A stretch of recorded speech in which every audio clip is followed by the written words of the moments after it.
Omni-Edition Sports presents from Lighted Field in Garden City, Cougar Softball. Tonight, the Garden City Cougars take on the Livonia Churchill Chargers. Hi, everybody. Dan York along with Ted Fournier as we get ready to bring you our first spring sport from Garden City High School for 2018. And, Ted, we've got two teams that have met very often, even though they're not even in the same league. Tonight is the ALS Awareness Night, but quite a rivalry between these two teams. Garden City beat Churchill last year in the districts. They'll meet again this year in the districts. Both of these teams are outstanding programs, and tonight is just a special night. I can't believe the cars and the crowd here tonight in this ALS fundraiser. This game is really neither coach is going to show the other team anything, and so they're going to play this game for the benefit of ALS, and we always remember Bob when he passed away. Bob Bako. Bob Bako, and all his daughters played in this program. And so there was a tremendous friendship between the program and Bob. And this is, 5-6 years now? Yeah, that something like that. We've been doing this for ALS, and that's the main part of the game. I don't think you might be able to tell anything about either other, how good each team is. We're going to see second-line players that don't get in every day, and they're going to get a chance to show what they got. But the main thing is the spirit of competition. And this game over the years has turned out to be very competitive. I mean, both teams have won, and there's been some high-scoring affairs. So we really don't know what we're going to see, but it's important. I think of all the sports in the whole year at Garden City, this is one of the 1, 2, 3 most important game of the year for the benefits that it gives out to the community. April Rudolph would normally be Garden City's starting pitcher. She is 10-7 on the year, but Barry Patterson's going to throw Aubrey Boston tonight, basically because he doesn't want to show the other coach, Abe Vinitsky, his starting pitcher that he's going to throw in that district game at Dearborn High School. Barry Patterson's got 31 years of experience. He's already buried in the Hall of Fame 2 or 3 times. And he just likes to. Sometimes I think he overthinks a game, but Churchill has seen our starting pitcher here a couple times already this year, last year, the following year. She's a senior. She walked out on the mound as a freshman and never gave a spot away. And she's been part of 3 district championships, 3 regional championships. She's pitched in the quarterfinals and semifinals, so you can't get more experience than she is. All right, we're about ready to go here at Lighted Field. We will have the starting lineups for both teams when we come back from this quick break. It's the Cougars, it's the Chargers from Lighted Field in Garden City. This is Omni-Edition Sports. You're watching GC TV. Who wants to hear a story? Once upon a time, there were 3 Billy Goats. The tiniest Billy Goat Grunt. The biggest Billy Goat Grunt. Roared the troll. Ugly troll. With eyes as big as saucers. And the Billy Goat was so heavy that the bridge Way up was a bridge they had to cross. And under? Why, thank you.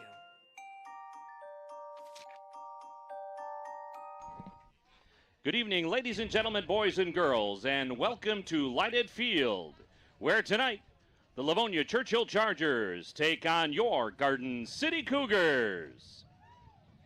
Here now, the official starting lineups for tonight's game. First for the visiting Churchill Chargers, coached by Abe Vinitsky. Leading off and playing shortstop, number 4, Brooke Hansen. Batting second, the right fielder, number 13, Jenna Kwasinski. Hitting third and playing first base, number 17, Morgan Price. Batting fourth, the center fielder, number 6, Paige Hansen. Hitting fifth and playing third base, number 10, Rachel Cleese. Hitting sixth and playing left field, the number 8, Caitlin Vinitsky. Batting seventh and pitching, number 11, Lauren Pyle. Hitting eighth and catching, number 16, Julie Coling. And batting ninth, And playing second base, number 3, Maddie Anderson. And now the starting lineup for your Garden City Cougars, coached by Hall of Famer Barry Patterson. Leading off and playing shortstop, number 1, Natalie Billings. Batting second and playing left field, number 12, Courtney Maurer. Hitting third, the first baseman, number 7, Amanda Kessin. Batting cleanup and pitching, number 15, Aubrey Boston. Hitting fifth, the designated player, number 16, Olivia Pollock. Hitting sixth and playing third base, number 17, Claire Martin. Hitting seventh and catching, number 8, Emma Gosden. Hitting eighth and playing second base, number 20, Sienna Condas. And batting ninth and playing right field, number 9, Alyssa Sanner. Garden City's designated player in center field, number 10, Megan Glasser.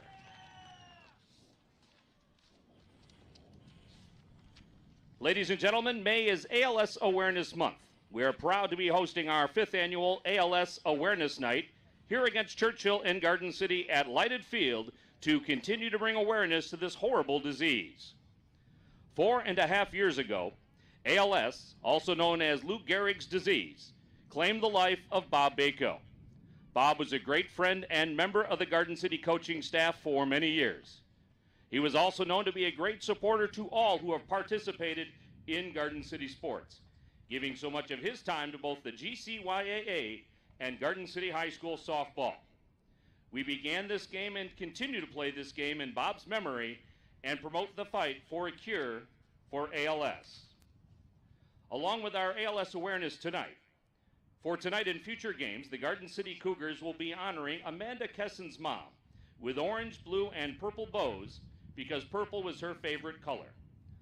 Ann Kessin passed away on November 9th, 2007 from stage 4 lung cancer. For Amanda's whole softball career, her mom was her number 1 supporter. From every game to every tournament, Ann refused to miss a game. Because of her love of the game, we have decided to dedicate the whole softball season to her memory. Amanda will continue to play the game she loves, not only for herself, but in memory of her mom. While being dearly missed, the team will continue to support Amanda and honor her mom for the remainder of the season. At this time, ladies and gentlemen, would you all please rise? Gentlemen, please remove your caps. We direct your attention to right center field where our American flag is, as we honor America with the playing of our national anthem.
Is a kid fearless?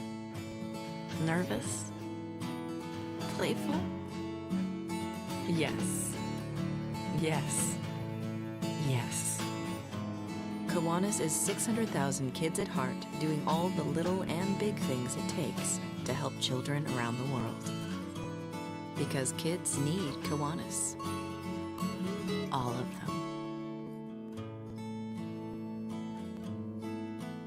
Don't believe me, just watch.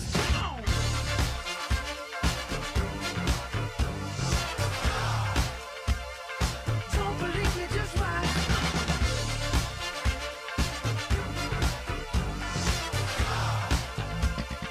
Don't believe me, just watch. Don't believe me, just watch. Don't believe me, just watch. Don't believe me, just watch.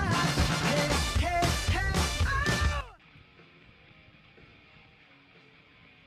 And welcome back to Lighted Field for Cougar softball action as the Cougars take on the Livonia Churchill Chargers. And as you heard those opening lineups and the information regarding Amanda Kessen's mom and Bob Bako, we have them both in our minds here this evening. Let's take a look at the starting lineups that you just heard about Churchill. It'll be Brooke Hansen, an amazing player for the Chargers. She's leading off. Jenna Kwasinski will bat second. She's the right fielder. Morgan Price, a sophomore, will hit third at first base. Paige Hansen, Brooke's sister, who will also be going to Schoolcraft College with her to play softball, is at center field. The third baseman is Rachel Klitz. In left field is Caitlin Vanitsky. Her dad is the coach. Pitching is Lauren Pyle. Julie Coling is catching, and Maddie Anderson batting ninth. For the Churchill Chargers, they do not have a flex player this evening. And Ted, that American flag in right center field tells us the wind is blowing in very briskly tonight and very unlikely to see a home run tonight. This is one of the great softball diamonds in the league, but I would have turned this whole thing around so the sun is in the left fielder's face and we're batting up there by the hill. 69 degrees is our opening temperature, and on the hill is Aubrey Boston for Garden City, and she puts one into the dirt. Yeah, most baseball fields, when they're built, they try to put the home plate in the southwest corner, as is the boys' field here. But the girls are switched around, and there is a ground ball that'll get through to the outfield for a base hit. So Brooke Hansen, who came into this game hitting .525, Ted, her on base plus slugging percentage, her OPS, is 1,379. That is absurd. As you see Hansen at first base. It's absurd. It's awesome. It's awesome over here. It's insane over here. Kwasinski now batting for the Chargers. She's batting .357, a senior on this Churchill squad. Churchill has always been a gutty team, being able to slat the ball all over the field. That one is down low, so 1 ball and 1 strike on Kwasinski. Morgan Price on deck for the Chargers. Aubrey Boston, the right-hander. This one's fouled away. It'll make it 1 ball and 2 strikes. What Barry wants Boston to do today is basically throw strikes, throw the ball around the plate, and then this whole team is not based on overpowering pitching. It's based on good fielding and sound decisions. There's a ground ball right back to the pitcher. She'll take the easy out at first. She might have had a shot at second base, but Boston takes the easy out at first, and Brooke Hansen advances to second base. There you got it. You know, make solid plays, right? If you're gonna give up a run, give up 1. Don't give up 2. You know, don't help the other team get extra bases. So make them earn every base they get. Morgan Price, who has 22 RBIs and leads this Churchill team, looks at a ball up high as Gosden pops up quickly to make sure that Hansen goes back to second base. There you see Brooke Hansen at second base.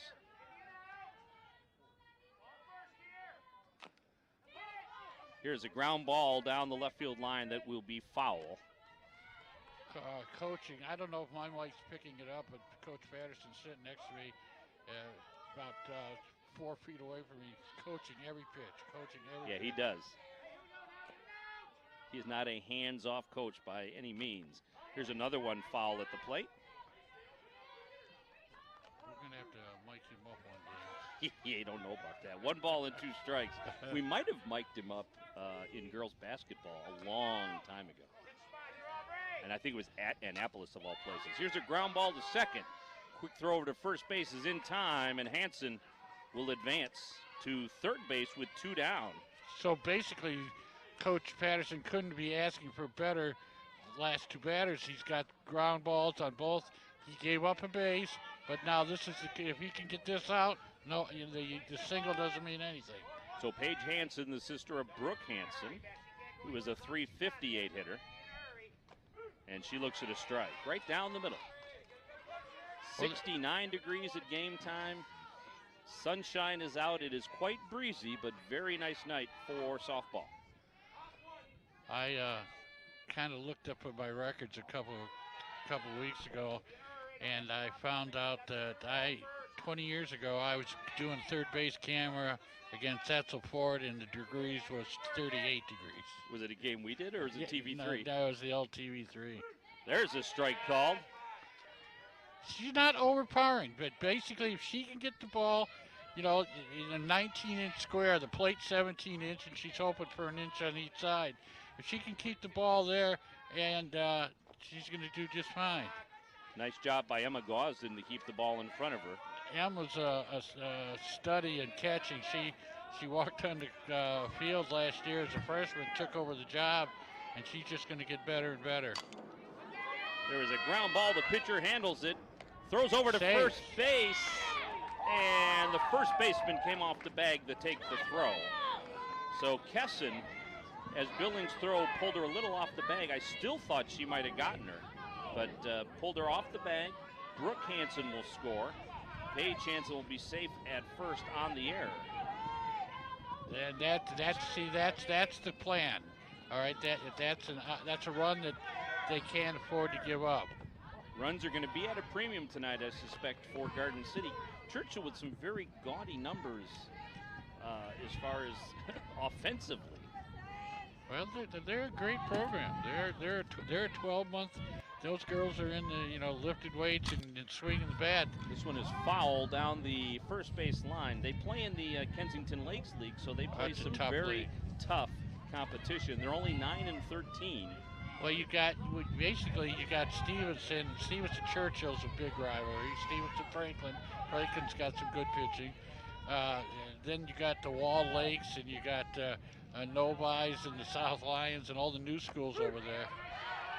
And that's a tough league. And Rachel Cleese looks at a strike. If I'm not mistaken, all the leagues around here are going to be put in the bag and shaken up. There's a lot of movement going to happen in the summer. There's a ground ball right back to the pitcher. She knocks it down, flips over to first base. It gets past the first baseman. Paige Hansen will move over to third base. Cleese will go into second base, and a couple of defensive lapses so far by Garden City have cost them this inning. They have given up just in the last two plays.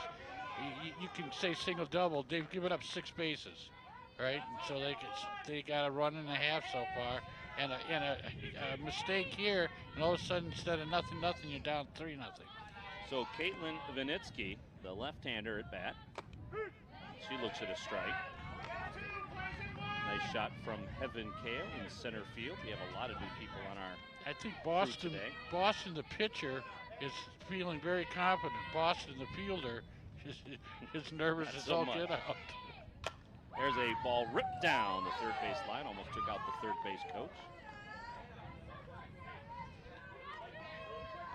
So an opportunity for Garden City to get out of this with almost no damage. 1 run has scored.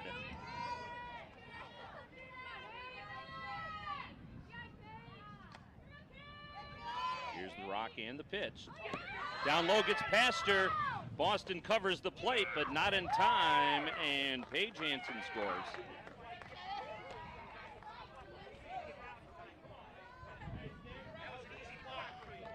So Cleese moves up to third.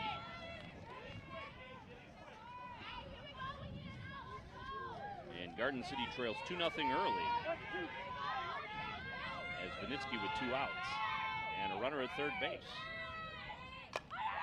And there's a little knuckleball that is fielded by the third baseman for Garden City. Martin puts it away and the side is retired, but not before the Chargers pick up a couple. They get 2 runs on only 1 hit. 2 Garden City errors this inning and 1 runner left on base. So a little shaky for Garden City in the first inning. Well, they gave up in those last 3 at-bats, 8 bases, and that's 2 runs. And you counted, 4 bases is usually a run, unless it's the Tigers. You know, the Tigers would be 0-14 hits. You can see it is a beautiful day here at Lighted Field. Let's take a look at Garden City's starting lineup. Leading off will be Natalie Billings. She is Garden City's shortstop, batting .373. Batting second is Courtney Maurer. She is the left fielder. Hitting third and playing first base is Amanda Kesson. Batting cleanup for Garden City is the pitcher Aubrey Boston. Batting sixth, the designated player Olivia Pollock. Batting sixth and playing third base is Claire Martin. Batting seventh, the catcher is Emma Gosden. Batting eighth and playing second base is Sienna Condash. Batting ninth for the Cougars, number 9, Alyssa Sanders of Garden City, hoping to put a couple of runs on the board here in the first inning as they trail 2-0 early on. Well, you got to answer. You got to answer, and they're going to go face the left-hander here, Pyle, number 2.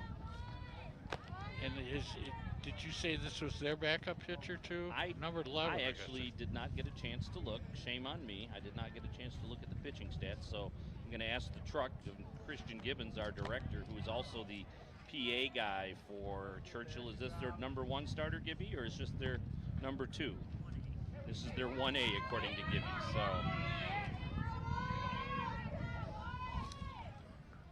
What are you farming out your Hey, we your could only all-stars? between Kramus and I and Gibby, we've got Wayne State, Eastern, Churchill, Garden City.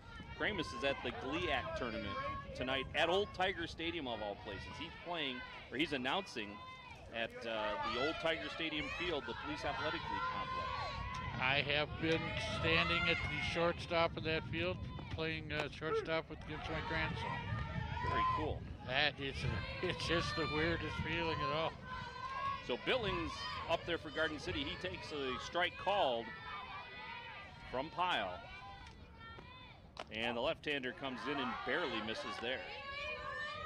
She's got a little more mustard on that ball than Boston. She's really left-handers are tough in fast-pitch softball. Misses there, barely on the outside corner. A couple of nice pitches that Pyle did not get the call. She thinks she's getting squeezed right away. That's a good start for you. Huh? That one's in tight, almost hit her.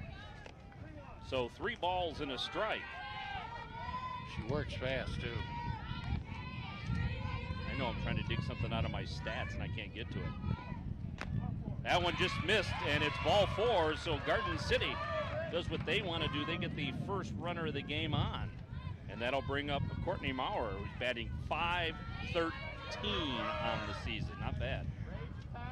Well, it's in the long tradition of great hitting, top of the lineup for Garden City. You remember Smoller and Smoller hitting 600 and Sasala hitting 750 or something. Shanks in the day. Yeah. Runner on first base is Billings. That one is outside. So when all else fails anymore, you go to your phone for stats. Can you imagine that when we used to be chasing paper down the street, that now we're looking at our phone for stats? When I first worked with you, about this time of the game, you were on the phone trying to get some more help. That one is fouled away on the bunt. We got plenty of people here today, and we'll identify them all later, mostly for the trial. Garden City must be out of tethers. Oh, we didn't get pitching stats. Okay, that's why I don't have it. There's that bunt that it's a bad one right back to the pitcher. You don't want that ball up in the air. If whatever you do, you want to get that bat on top of the ball and drive it to the ground. So good an effort, but it doesn't move the runner. So that'll bring up Amanda Kesson, the senior first baseman, batting .386 with 13 RBIs for Garden City, and she pops one high into the outfield. The center fielder there to put it away, and there's 2 away. Both of the that one, instead of driving the ball, it was underneath it and popped it up. You want to drive the ball. Make them field it off the ground. And Hanson, a very sure fielder in center field. That'll bring up Aubrey Boston, the pitcher, so she can help herself out right now. She also has 13 RBIs, and she was fooled by that one, strike 1. Way out ahead of that one. Again, strikeout ALS are what the shirts say tonight. Special t-shirts they're wearing in recognition of the late Bob Bako. Here's a ground ball to the shortstop. She mishandles it, and everybody's going to be safe. It was an in-between play for the shortstop. She didn't know whether to backhand it or play it normally, and the other Hanson unable to handle it. So there's runners on first and second with one away. So the first error of the game for Churchill. And that'll bring up Olivia Pollock, who's batting tough. .417. You're a tough scorer. I am a tough scorer. No wonder Miggy ran you out of Tiger Stadium for scorekeeping. I tell you, you are tough. He was still 180 pounds and playing for Jim Leland then, so I don't know. Is he back now? Who's that? Miggy? Not yet. He's among 4 on the disabled list right now for the Tigers. Again, way out in front of that one was Pollock. The ball was high. She actually swung underneath that one. Claire Martin's up next if Pollock can manage to get on. She looks at one outside.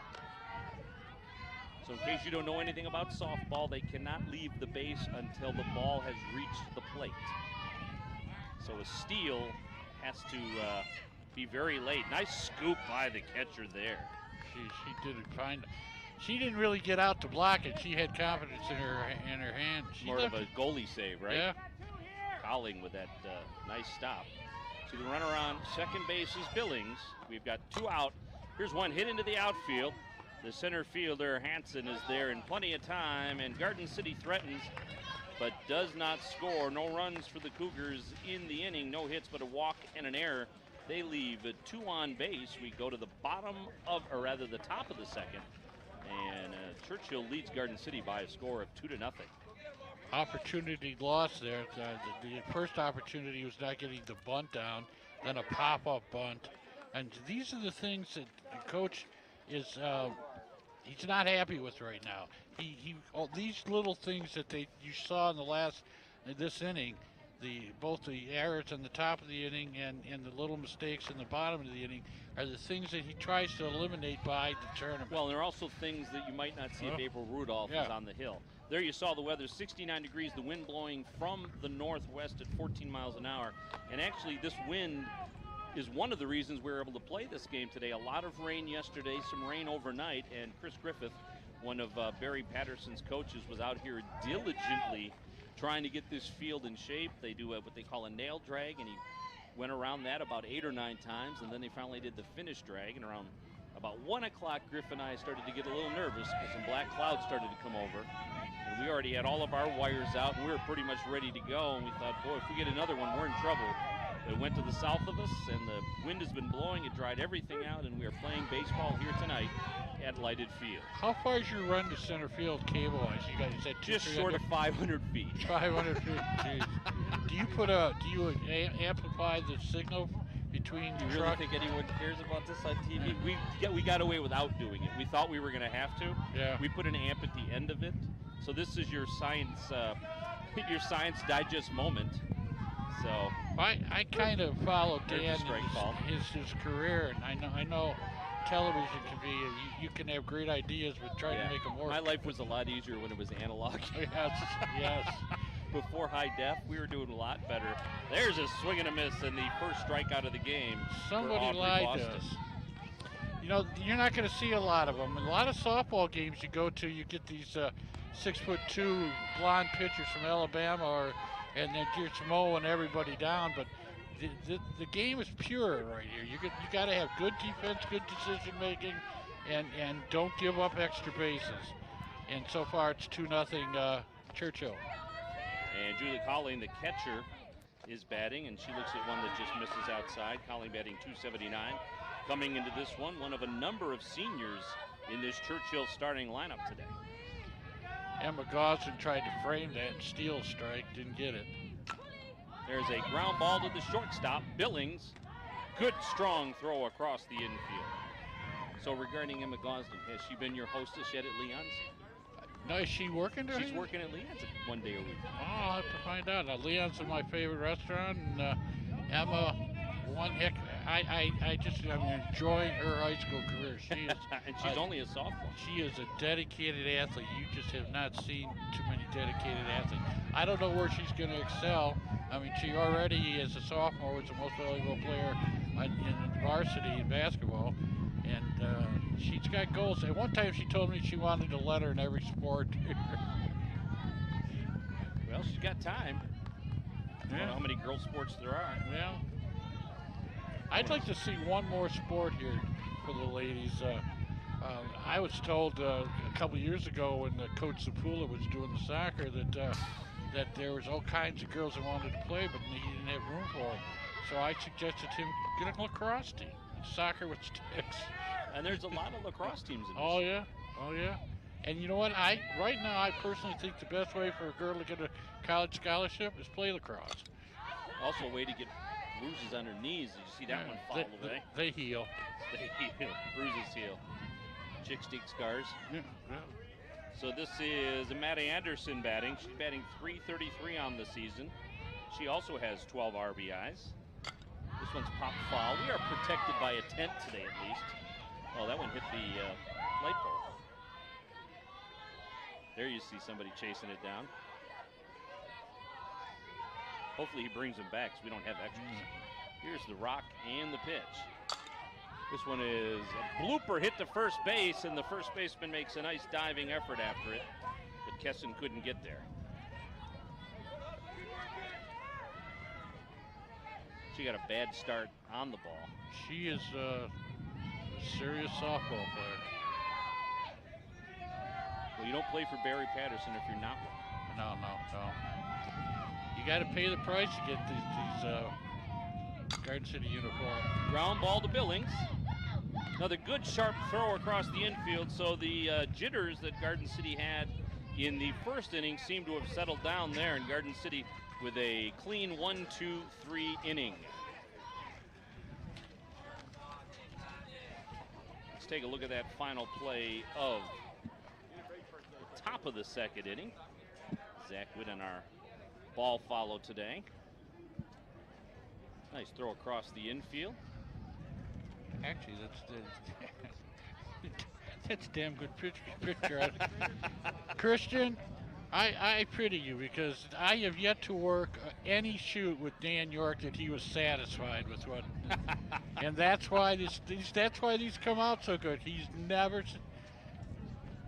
So everybody watching this at home is not listening to the fact that Ted and Gibby, our director, are having an entire conversation that doesn't involve me, but it does criticize me. There you see we've got a couple of Hansons, one in center and one at shortstop. Vinitsky in left, Wazinski in right, Cleese at third base, Anderson at second base, Price at first base, Pyle on the mound, and Colling behind the plate for the Churchill Chargers on this ALS awareness game here on Omnidition Sports GC TV. You announced to the fans that what we were doing, but you didn't realize, Dan, it was between innings and everybody was up getting a soda, so nobody heard you. Nobody listens to me anyway. Claire Martin will lead off the bottom of the second inning for Garden City. Our Cougar third baseman, and she's way ahead of that one on the changeup. Freshman, very tough. This is one tough-minded lady. She loves to compete, and she doesn't give anything up. She'll fight you to the death. Here's one ripped down the line, fouled on the third base line.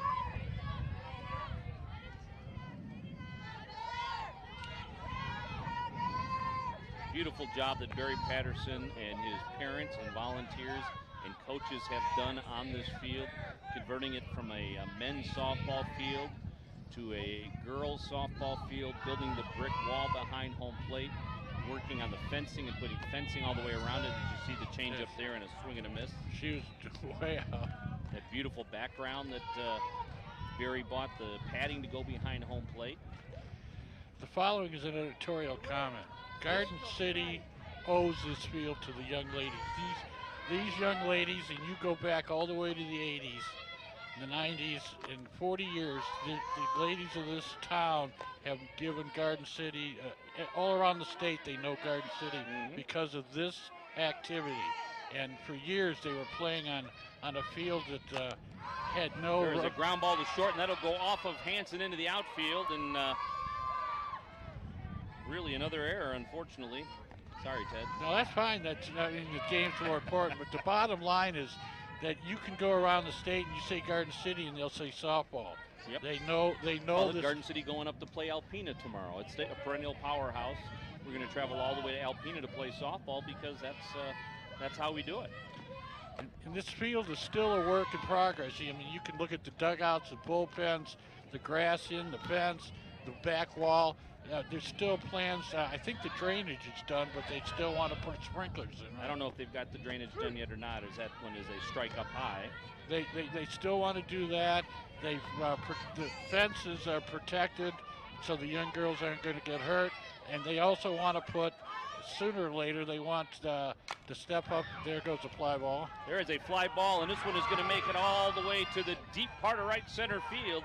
Coming around the bag at second base is Gosden. She slides in safely at third, and Sienna Condash will advance to second base with a nice double for the Cougars, and that'll bring up Alyssa Sanner. Gosden, always aggressive. She's always going to take the extra base.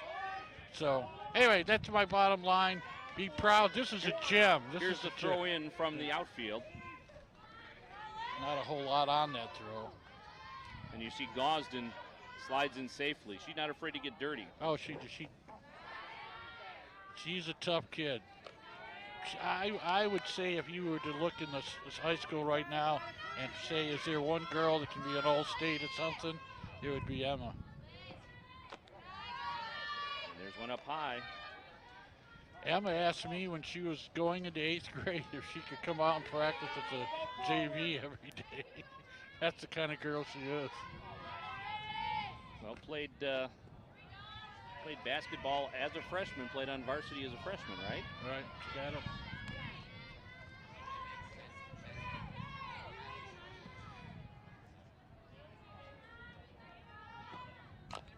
There's a ground ball to third. Throw across the infield is in time. Gosden thought about breaking for home plate, but did not, and there's two away. I think Barry threatened her life to get her. So that'll bring up Billings. She walked her first time up. Golden opportunity to score a couple here with runners at second and third base. Condash on second, Gosden on third. That one is just off the plate, wide right. Now Billings' job, the first at bat was take some pitches, see what she throws, get on base. Now it's her job to drive the ball somewhere. Here's a ground ball to third. Throw across the field is wild, and this is going to score two. Gosden scored, then Condash came around third and scored on the air by the shortstop. And Garden City has tied it up. I don't know if you noticed it. Watch Condash come on. She's got some giddy up. Watch her right at shortstop. Now watch her come on. So Garden City ties it up. Billings advances to second base on the air. And that'll bring up Maurer. And there's one up high. And Billings did her job. She lined the ball somewhere, hit it hard, and that's what happens. She wasn't up there to walk. So both teams with a couple of shaky innings as you see a swing and a miss by Maurer. Garden City's shaky defensive inning was the first. Churchill's now has been the second. Outfielder's not too deep. And a very nice pitch is called ball two. I always like to look at what in the inning really made the inning, and Gosden taking that extra base, going to third, really set that up, set up the second run. So 3 balls and a strike on Maurer. Rocking the pitch from the left-hander is down low. No, it's a strike called. Well, he's the umpire. He's getting paid. We'll go with him. Yeah, he must have caught the inside corner because I thought it was pretty low and pretty inside. So let's see what happens on the full count. Here's a ground ball. Tough play for the third baseman. She comes in, fires it across, and not in time. It was a very slow roller, And a base hit for Maurer. Billings goes up to third base. It was a very slow roller, and the third baseman did everything right except get the out. Well, you saw what she did. She stood still. And that's one of those where you have to come in. And once again, a little fundamental. If she charges that and whips it out in one motion, she gets her. That'll bring up Kesson. Kesson flew out to center field her first time up. Kesson batting .386 coming into this game and an on-base percentage of .655. So she knows how to get on base. Well, this is one of those important things. Put the ball in play. So the runner on third base is Billings. The runner on second base is Maurer. 2 out, 2 in this inning for Garden City. We're tied at 2. The rock and the pitch. This one is just flipped out in the right field, and the right fielder puts it away. I thought that ball might carry a little bit better than that. Well, you noticed the play, remember?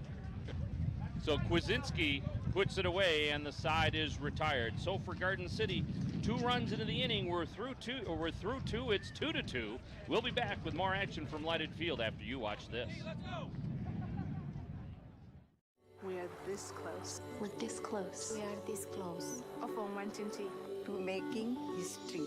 This close to changing the world. We're this close. This close. This close to making sure no child suffers a crippling disease. Ever again. This close. We are this close to ending polio. Ending polio. All we need is you. This close. If we don't act now, we may lose this chance forever. Help Rotary make history at endpolionow.org. Dan York and Ted Fournier with you here at Lighted Field. Christian Gibbons, our producer-director, as we get ready for the third inning of action here at Garden City High School. The Cougars and the Livonia Churchill Chargers tied at 2 apiece. And we have a little delay here. I'm not sure what it's from. The home plate umpire is missing. He walked off. All right. Here he had to comes. Make a pit stop, it looks like. So it'll be the top of the order. Brooke Hansen, Jenna Kwasinski, and Morgan Price. 1, 2, and 3 for the Chargers. We're tied. Hansen with a single and a run scored. In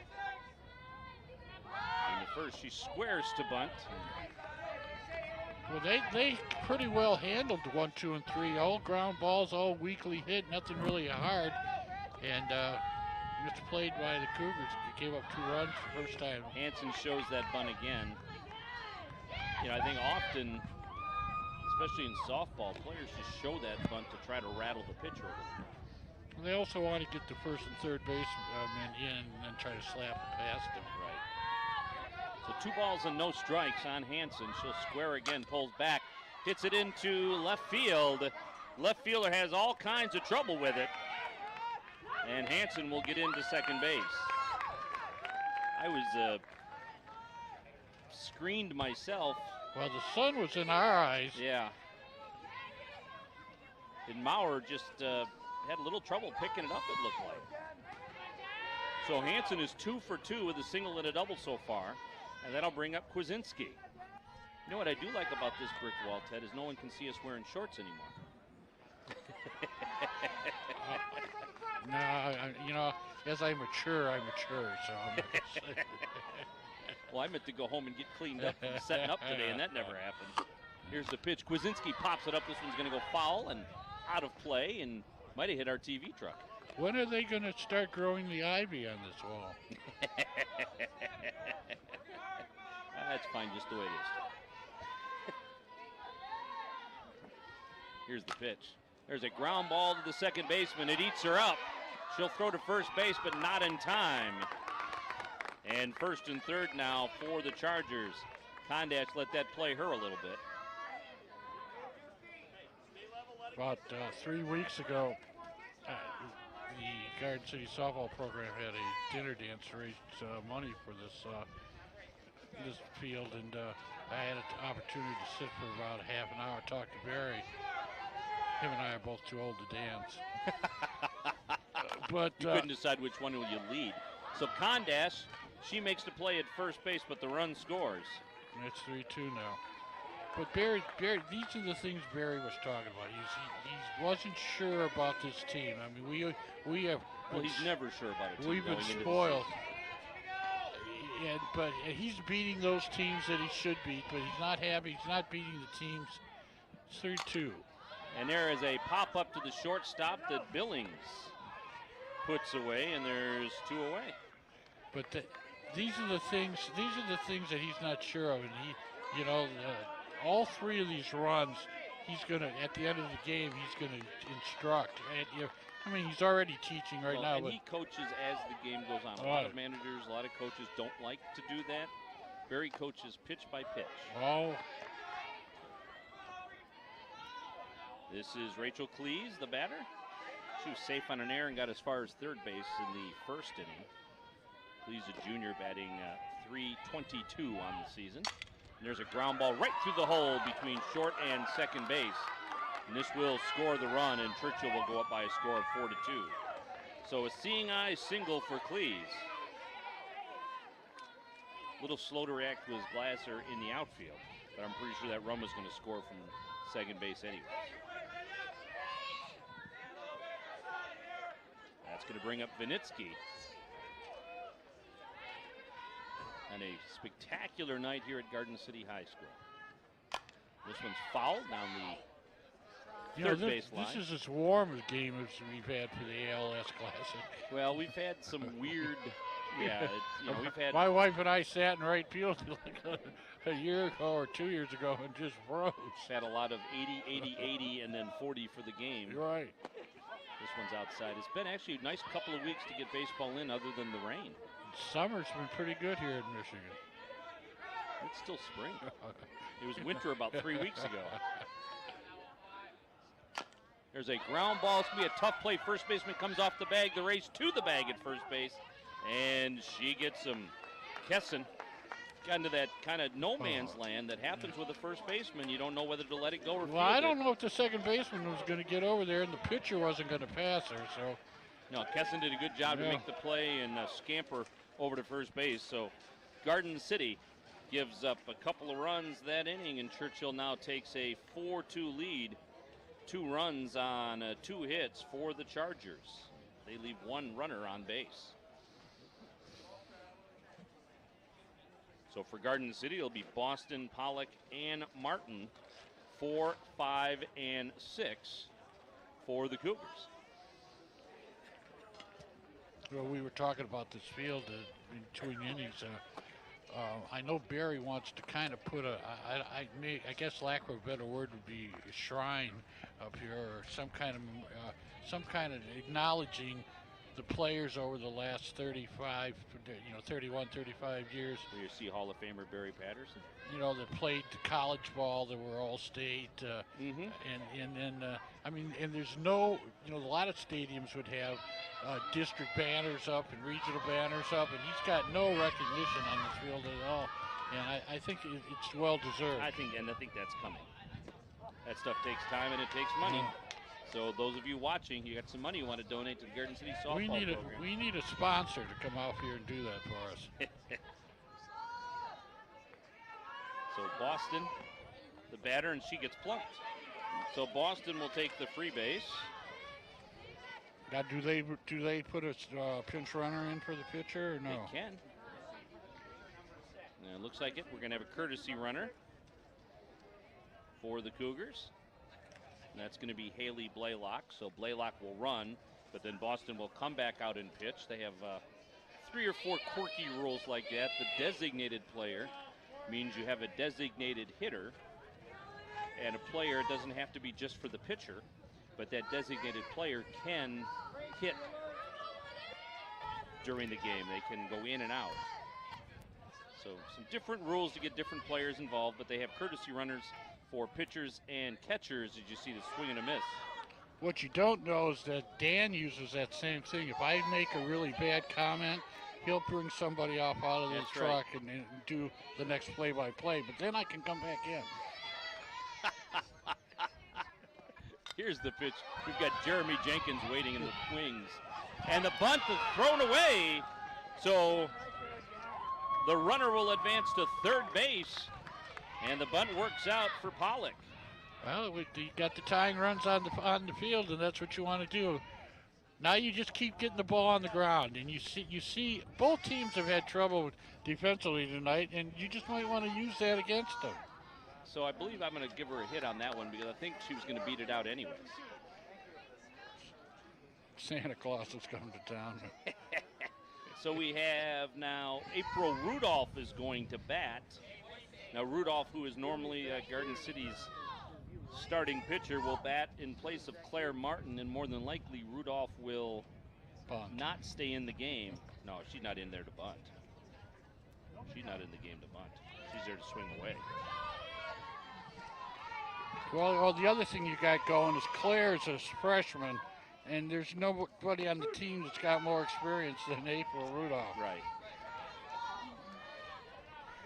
So Rudolph coming into this game batting 477 with a 528 slugging percentage, so she ain't bunting. And she fouls that one off the plate. I'm a Billy Martin fan. If I got runners on, I'm bunting. The one that you would have left Martin in, right? Whatchamacallit? Well, like I said, this isn't a mover with experience. This is a very smart player, too. Rumor has it she's going to state, and she's a 4-point-plus student. She looks at one outside. So Pollock advanced to second base. Blaylock, the runner at third base, the courtesy runner. And there's a swing and a miss by Rudolph on the changeup. And she strikes out. So there's one away. So Rudolph, who was looking for something different. Well, you need contact. You got a runner at third. You got to drive it to the opposite. First of all, you want to go to the right side of the diamond, and then you want that run in. You do not want to leave that run sitting there.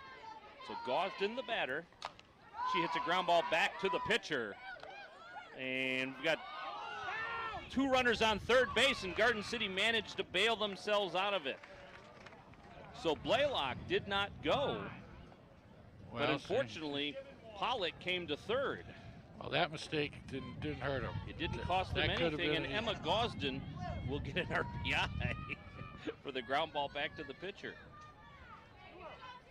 So before you knew it, there was Blaylock trying to go back to third, and Pollock already standing there.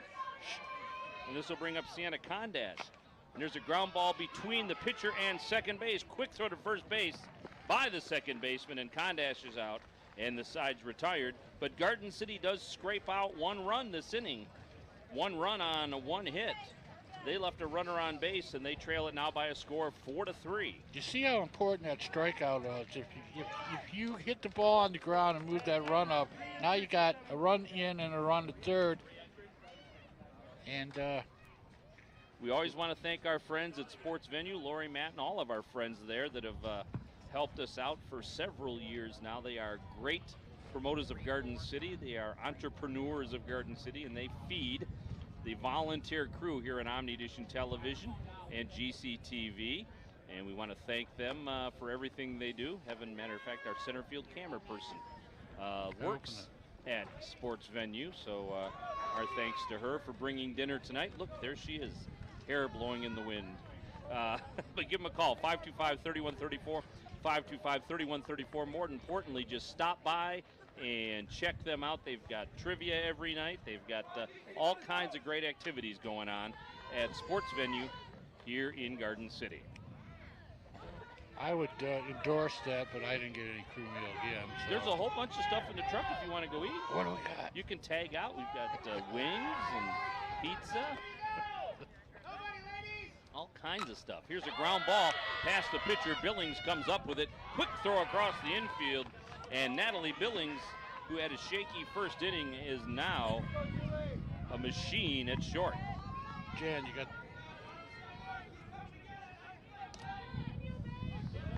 You know how klutzy I am. I'll spill water all over the electronic equipment, and Dan will get electrocuted. And I'll get electrocuted. And then I'll apply for his job, and then I won't have to drive so far to work. So Coling, the batter, she's 0 for 1. Boy, this game has been tight. Here's a pop-up. It's into right field. And the right fielder puts it away for Garden City. That is Sanner. And there's 2 up and 2 away. That'll bring up Maddie Anderson. Maddie, a junior, batting .333 on the season. As the sun now is setting into the eyes of the catcher and the batter and the announcers. And this one is hit deep into center field, but a nice job to haul it in for Garden City as Glasser. And a 1-2-3 inning for Garden City. And let's watch the third out of the inning.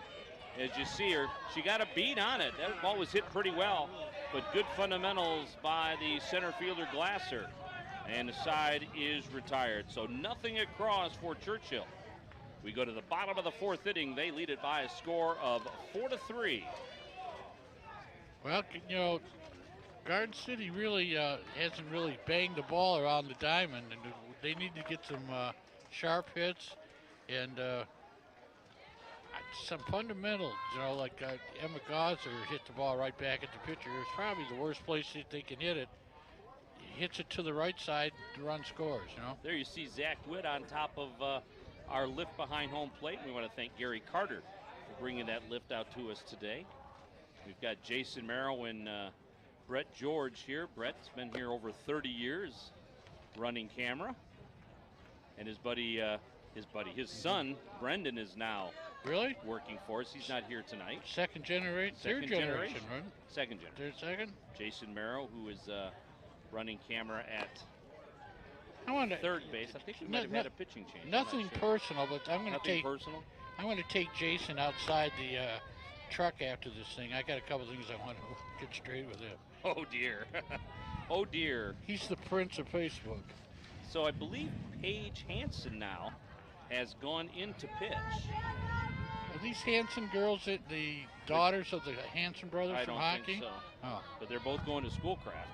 So we'll have to kind of check the defensive changes. We'll see if Griff has got those next door in a minute. So Paige Hansen on the hill. She throws a strike to Alyssa Sanner. Have you noticed, Dan, that lately that some of the local colleges are adding sports and the players around the metro area are getting better chances of getting on teams? Definitely the junior colleges or community colleges, and especially at Schoolcraft. Lawrence Tech is adding football this year for the first time. Is it the first time they've had it? Yeah. You know, Lawrence Tech, and did you see that one fouled off? Lawrence Tech, Madonna, and what's the one out there? Concordia. They offer some really nice opportunities. Concordia, I mean, we just had the quarterback, Steele. Steele. Yeah. He played baseball and quarterback there for years. And he is in medical school now at Central Michigan University as there's a swing and a miss by Sanner. And I want to take a shout out to his fiance there, Sam Fisher, starting toughest point guard we've had in years here. She just got her nursing degree. That'll bring up Natalie Billings, the shortstop. She's been on base twice for Garden City, a walk and an error. That Concordia is a great program. We've had a lot of Garden City kids go out there. Well, it's a great campus. Yeah. I actually found it by accident once because I do games out at Eastern. Did you see that one foul down the line? And I was there early one day, so I just kept going on Getty's. And that is a beautiful campus. Years ago, about 10 years ago, Russell, remember her? Yeah. Tara Russell went there and played, and April Krasuski and Karen, her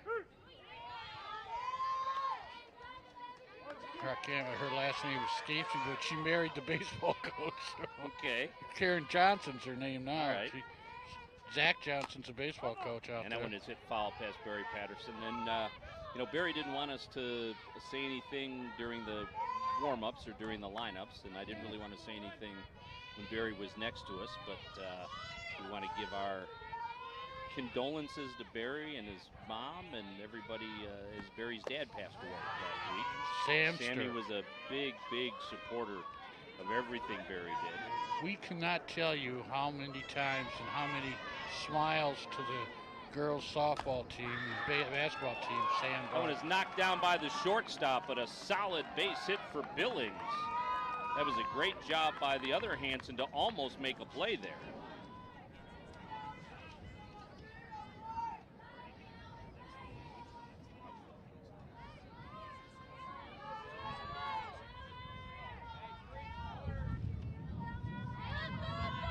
So that'll bring up Courtney Maurer. That one gets past the catcher, so Billings will advance.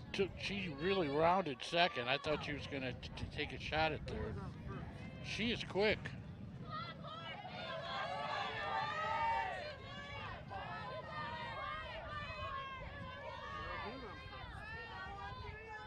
We've got Christian Gibbons feeding us defensive changes for Churchill.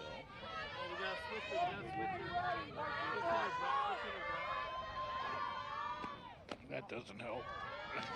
You can't see. There's only one way I can see right now, and it's the deck dying behind the monitor.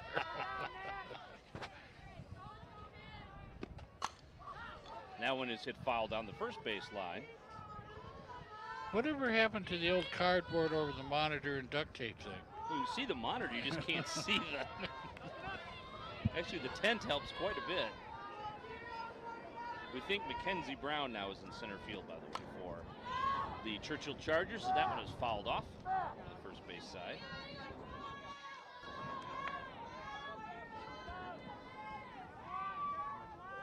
So one out, one on. Runner on second base is Billings. There's our obligatory plane shot, as that one is You guys are fisted still down the first base line. You really impressed me last season during the basketball game when you got the plane shot in. That was pretty tough. They always just hope that I'm on it leaving town. That one is up high. I think there's some audio of me suggesting that. Yes, when you guys did GCYA football without me one weekend. That one is down low and a walk for Maurer. So 2 on and 1 out, and that'll bring up Amanda Kesson.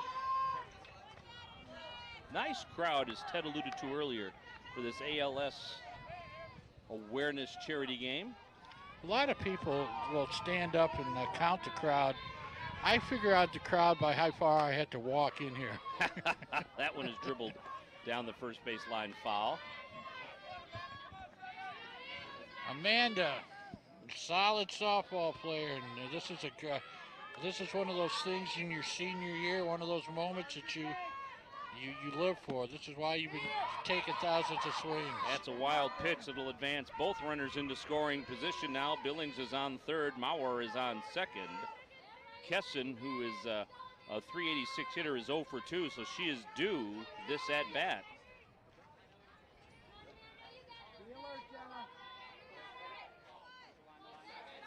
Hanson rocks and pitches. That one is down low.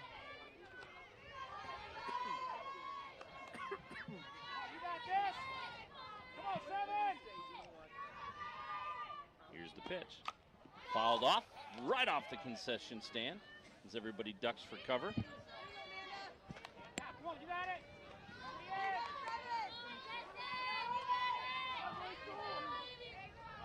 Churchill had their senior night last night. That one is down low.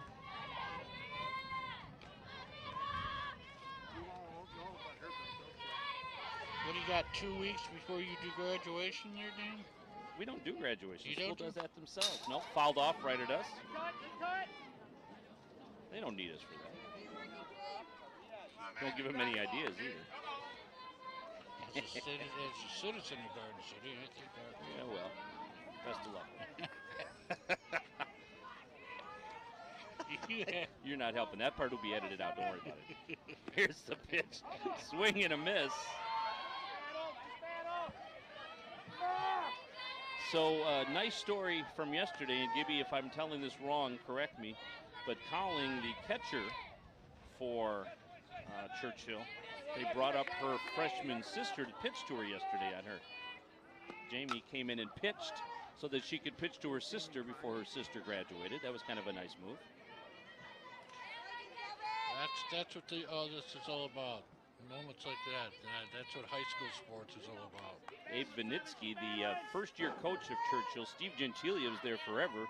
Steve, a Garden City guy. He was going to be with us tonight, but his girls' softball game got rescheduled because of a rainout, so there's a walk. And bases juice now with one out for Boston. And Barry Patterson. We're going to see.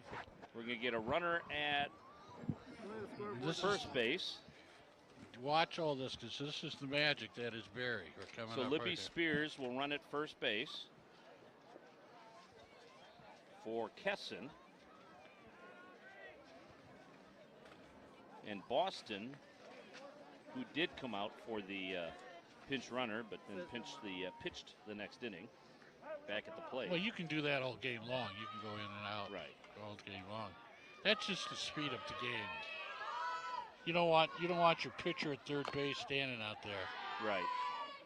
And your catcher not able to get her equipment back. Right. So Boston's been on twice, an error and hit by a pitch. She's got a chance to help herself out. She trails by a run, and she checks her swing.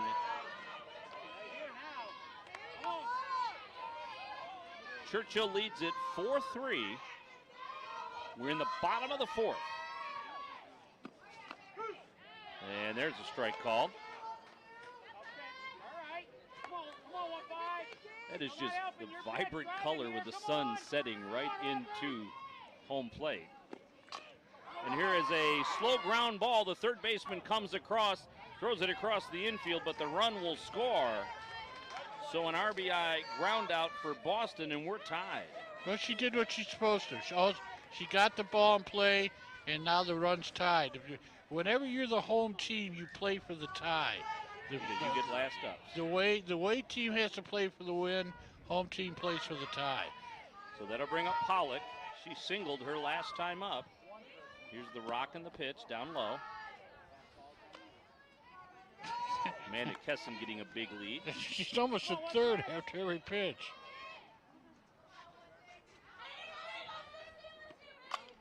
This one is ripped down the right field line for a base hit. This is going to score two. Pollock with a single, 2 RBIs, and Garden City takes the lead. She hit that with some authority. She taught the ball who the authority was. Maurer scores, Libby Spears scores, running for Kesson. And Garden City now with the lead, 6-4. Their first lead of the night. 2 RBIs for Pollock. And that'll bring up Martin. Scoring 3 this inning. And Martin looks at a strike. Back and forth game from the beginning. Both teams have settled down defensively, it seems.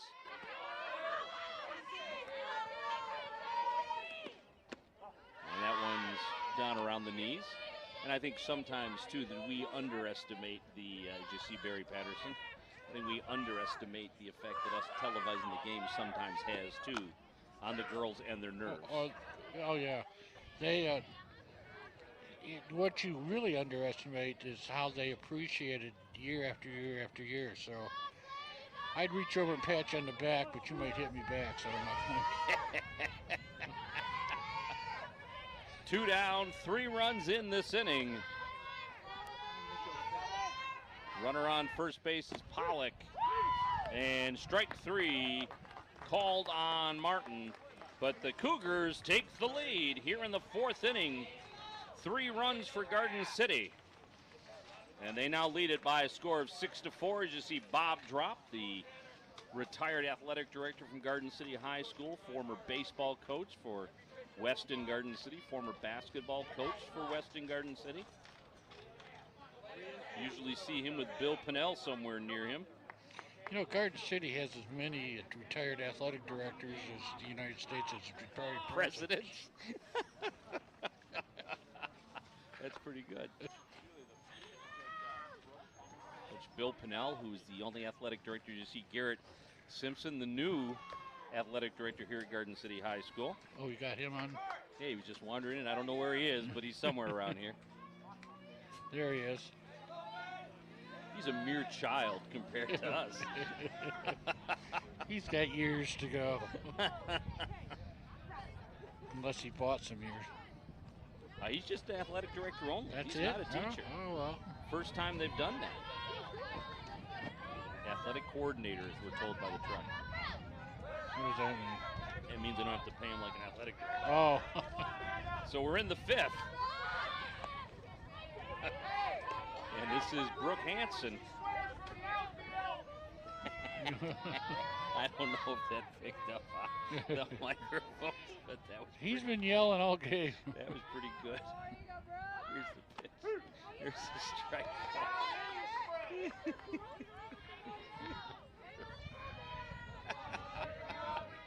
Barry does matinee at 2 shows on Saturday. Here's the rock and the pitch. And this one is popped up. It's going to be fair ball. Throw to first base. Goes over the first baseman's head. Down the line. The right fielder has trouble with it. But Hansen will check in at second base. So a base hit for Hansen and then a throwing error that allowed Hansen to go to second base. So honestly, I think if Gauzen had let that go, it would have went foul. Well, that's your sophomore catcher needs experience. Kwasinski, the batter now. She has scored a run back into third. Cougars up by 2. This one is hit deep down the right field line, but foul and out of play. Wow, there's a lot of people down there, Ted. Yeah. Top of the 5th inning here at Lighted Field. Other than the football games, I think this game here draws more people and is more important than anything else. I mean, you don't want to downplay homecoming and stuff like that. Well, in basketball. Yeah. Runner going to third. Gosden's throw goes to the wrong side of the base. And Hansen is at third.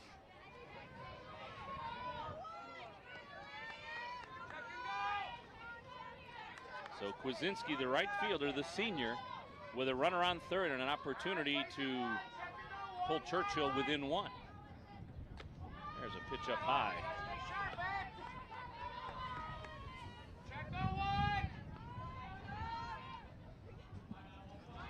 Center fielder for Garden City Glaciers shaded towards right. And this one has popped up. Gosden coming near the dugout, and that one managed to make it between the fence and the dugout, which isn't a very big place for it to go. Pinballed all around inside the Cougar dugout. I would say about 14 inches. But you know. That's from my 5 years of geometry. There's your runner at high school geometry, right? Here's the pitch. Ground ball to short. Billings tried to check the runner, but it was too late, so she gets the runner at first base. Billings didn't really have a chance. The run will score, and Churchill within 1. Everybody did a good job that time, everybody. Yeah, Billings has played great since a couple of miscues early on in the game. And that'll bring up Morgan Price. I think she toned down her arm. The first two chances, she thought she had a cannon over there, and she just overthrew. There's a strike called. So nobody on, 1 out.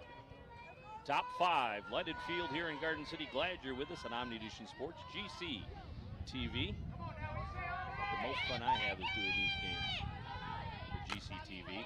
There's a ground ball to short. Billings knocks it down. Across the infield, in time. Outstanding play by Billings at shortstop.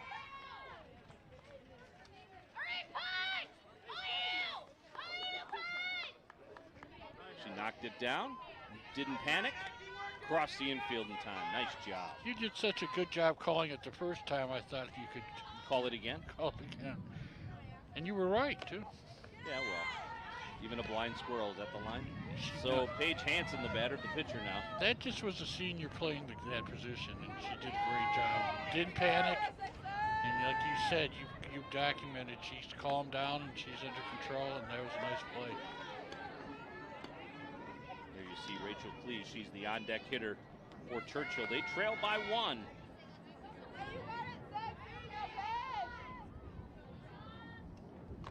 There's ball up high. Just missed. Nice pitch. A lot of noise noise from the Garden City bench.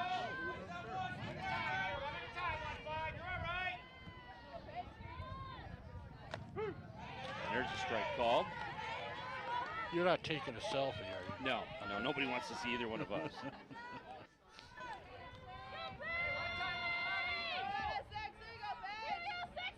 With my flip phone here, though, it's kind of tough. Ground ball gets past the third baseman, and this will be a base hit. Garden City gets it in quickly. So a 2-out single for Hanson. I'll bring up, please. It turned out nice. See the sunset and everything? That's nice. Must be what it's like for Mario Mpemba to work with Kurt Gibson. Just does whatever he feels like. Talks about whatever he wants to do. Kurt? You know, in the document, Kurt's got a little illness, but I saw, I don't know if you went on YouTube, they had an opening ceremony where at the Dodger Stadium where Kurt Gibson came out and they reenacted, the home run that he hit 30 years ago. And Oral Hershiser was there, and Lasorda, and everybody. It was just, you could tell Kurt was not the Kurt of old. He a little stiff, and he got out there. But one of the comments at the end of the ceremony, Oral Hershiser says, "You changed all our lives." This one is going to come up short, and a great play after a late start by Glasser. The wind knocked it down. She got a late start, but she made up for it and made an outstanding catch to end the inning. 1 run for the Chargers on 2 hits. Let's see it again. You see she got a late start on it, kind of misjudged it, but finished it off. So a nice job by Glasser. Go ahead and finish that thought, Ted. But basically, you look it up on YouTube. You were mentioning Kurt announcing Tiger games. I know he's not himself. I know he's, he wanders all over the diamond and all over stories and stuff. But look it up. It's just a kind of a touching thing. Well, and I was at the Eastern kickoff dinner for baseball this year, and he was the guest speaker. And you know what? He had everything working. He was watching his kid play for the Walleyes on his phone while he was having dinner, and gave a very nice speech. Hey, as long as we're thanking people, let's thank Jim Neve and all of our buddies over at Incorporate Graphics, right across from Garden City High School. They provide all of the swag for Omni Edition Television and GCTV, and we thank them for the stuff. Look, you go. There it is. There's the Omni Edition baseball jersey that Brett's wearing. And Gosden fouls this one right over the top of Brett George.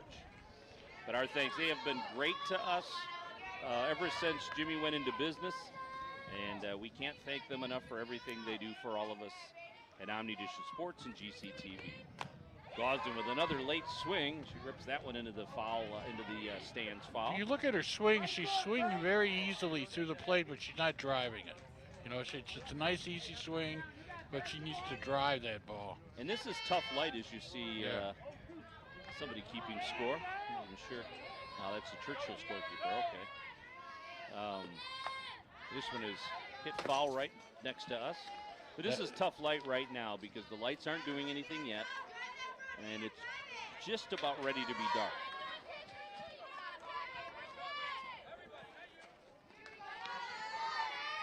I didn't realize Drop was standing next to us until I looked in the monitor. So Gosden with a couple of strikes on her, and she looks at one just outside. That's a lot of discipline right there. 2 balls and 2 strikes. I think she has a good strike zone. You heard one of her teammates just say, drive it.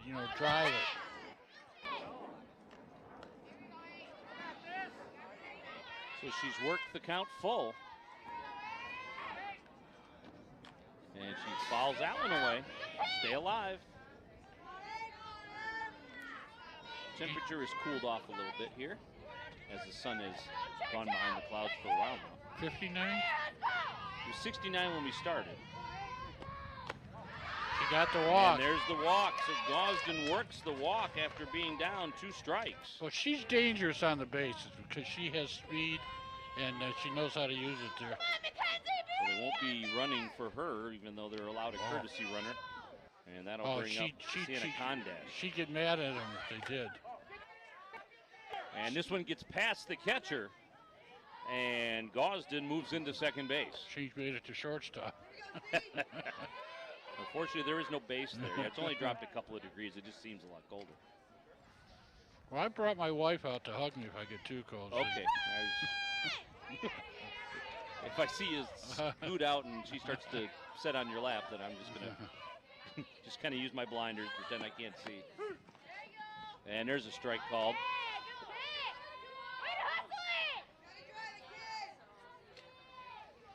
Gosden's the type of player that if she gets on first, the odds are over 50 that she's going to make it home somehow. Unless it's like, the second out. But when you lead off like that and get on base, Barry's telling her to don't get underneath that ball, put it on the ground.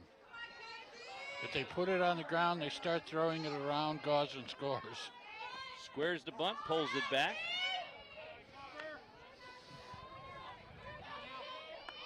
And no change in the sign from Barry Patterson. Well, you know him from He 80s. squares to bunt, and it's another ball. You told me last year he hasn't changed his sign since the 80s. Is that true? That is the truth.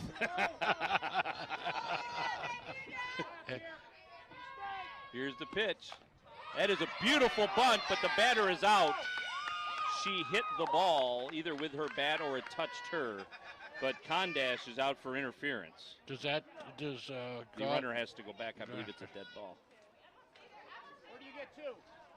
And then Barry wants a clarification.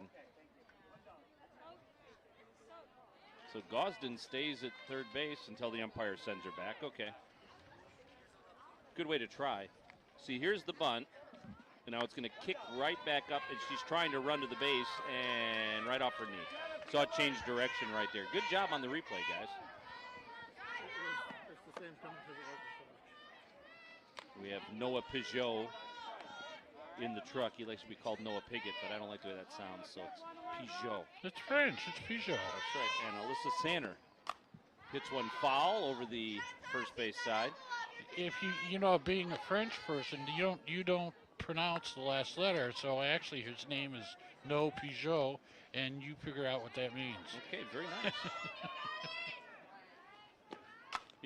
Here's a ground ball to the second baseman. Quick flip over to first, and Gosden will get to third. Being I'm Irish, Indian, and English, none of those matter to me. Well, I said that she'd come in and score here. Don't make a liar out of me. So Billings is at third base with two down. Or Gosden is at third base with two downs. That brings up Billings. And she looks at a strike inside. This is a big run. Cougars up by one. That's up high.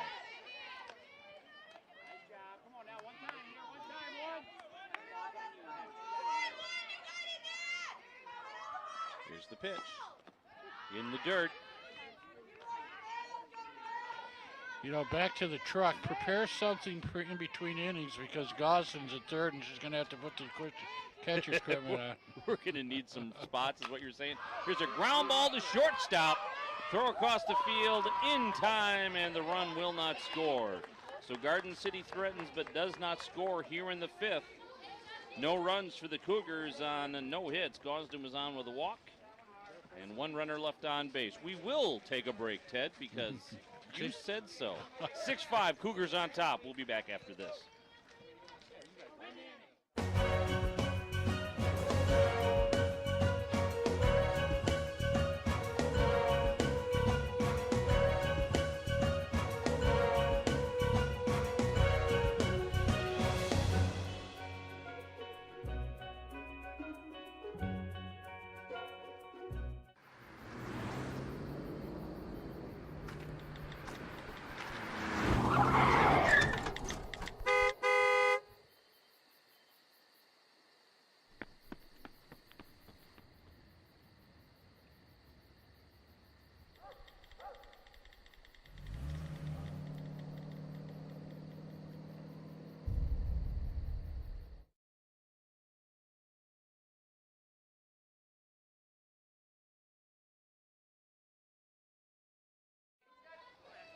Six-5, Cougars on top here at Garden City High School. Dan York along with Ted Fournier. It'll be Vinitsky, I believe Brown and Coling to bat for Churchill, 6, 7, and 8.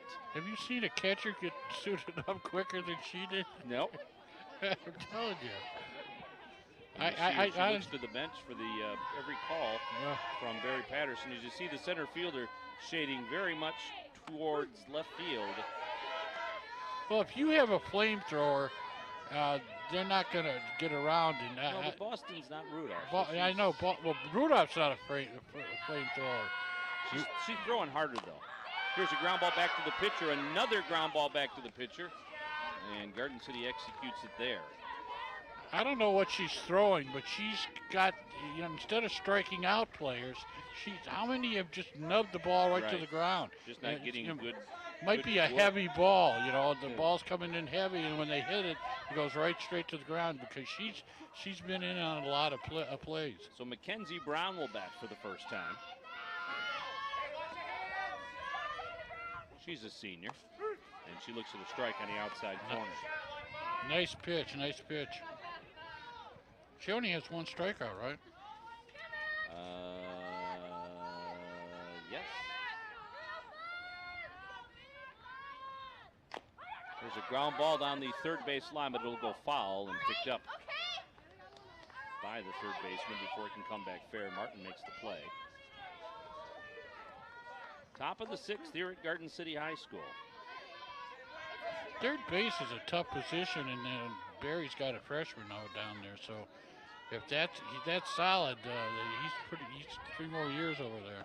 That one's in the dirt. Gosden makes a nice effort, even though nobody's on base. Never waste a great play when you don't need it. Very fall-like right now, Ted. It's kind of dark. Yeah. That one is fouled off the umpire. Well, I told you summer was almost over here. You didn't get it. Whatever game we do is... Oh, yeah. I am climate change, Ted. Automatically grabs the mercury in the thermometer and drops it. So Boston with the pitch. Swing and a miss, and there's the second strikeout of the game for Aubrey Boston. And that'll bring up the catcher, Julie Coley. She has really settled down on the mound. And like I said, her job is just to bring the ball around the plate, and then she's got all the fielders behind her to play softball, but she's done her job. Here's the pitch. Down and low to Coling. Coling 0 for 2 on the day, batting .279 coming into this. She has 20 RBIs, though, second on the team.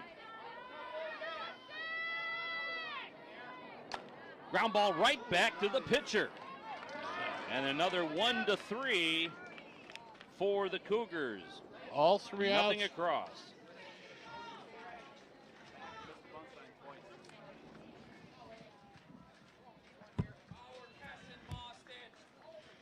Dan, you are the king of promotion here in Garden City. And I was thinking, self-promotion. Looking at this picture, hold this picture, Christian. That hill there, I don't know why you haven't got like a Roundup or Weed Eater and burn in GC's, sports there. It's on the edition. Get some sports. bleach or something? Is that what you want to do? Wrote, what do they call it? Edger, Roundup. Right. And then, now, can you go from center field to the behind the plate shot, Christian? As Ted is directing. No, good. No, they want to he's got these gimmicks set up, and you're screwing it up. He wants to see the shot from center field. From center field with the houses in the background. From center field. See, center field is the one where the outfielders play, and then you shoot towards home plate. Heaven's camera.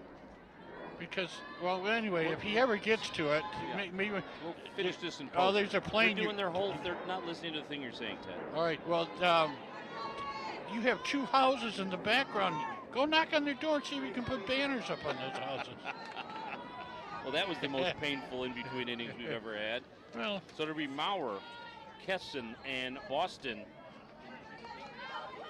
Right there. Look at it. We could even sell the street name. That's right. There you go. Maurer's been on base twice, scored a run last time up. the corner drop in Patterson. I like it. Bottom of the 6th here at Garden City High School.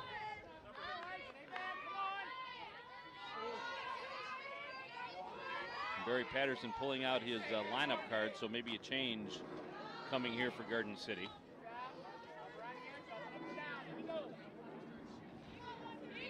Again, we can't thank all of the volunteers enough. As you see that one up high. Also, we have Heather, who is a new intern from the University of Michigan Dearborn, and I should know her last name, but I don't. Tebow. All right, this one is a high fly ball hit to right field, and the right fielder surrounds it and puts it away. She just kept it. You know what? That was held up by the. She just kept down wandering over there. So She ran. Kuczynski puts it away. She ran a long distance though. And Amanda Kesson now will bat. Let's get one going here. We've got Christian Gibbons in the truck, of course, and Noah Piggott. Is that everybody in the truck? And Furby. I forgot about Furby. I don't. Zach King. Here's a ground ball to the second baseman. She plays it cleanly over to first base, and there's 2 up and 2 away. Furby still around? Furby just runs it all. We just show up when he tells us. Well, see, rumor had it that Furby turned to dust 2 weekends ago after the Avenger movie. And there's a strike called. Oh, there he is in the back monitor. They're empty. He brought us empty water. He should have turned to dust. Luckily, we have our own. He did all that just to get on camera, didn't he? Yes. Hey, we can see the sun's down behind the clouds.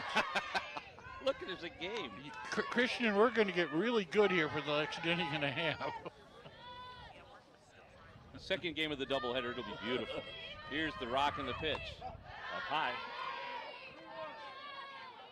2 outs. Cougars up by 1, 6-5. Bottom of the 6th here at Lighted. That one's down low, and Boston takes the walk.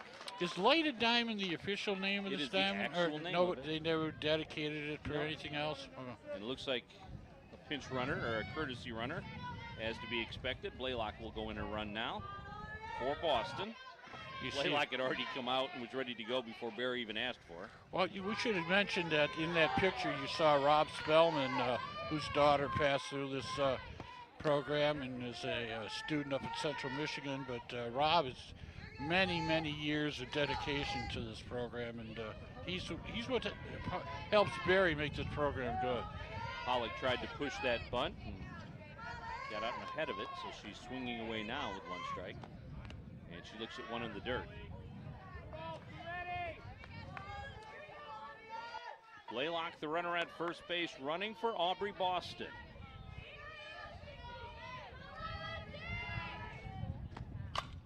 Ground ball to second baseman. She tries to backhand it, comes up with it, and in time. Just bang, bang over at first base.